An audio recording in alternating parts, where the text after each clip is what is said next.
Nagsanglag tayo guys ng panggi. Yan ang kinakain ng mga tausog guys.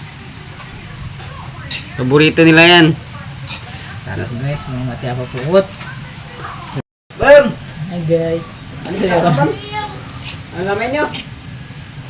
Ren chef na to biyawon.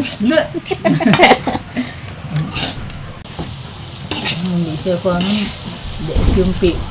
Yan guys. Wala tayo bugas karon guys. Pangi lang tayo ngayon. Kamanting.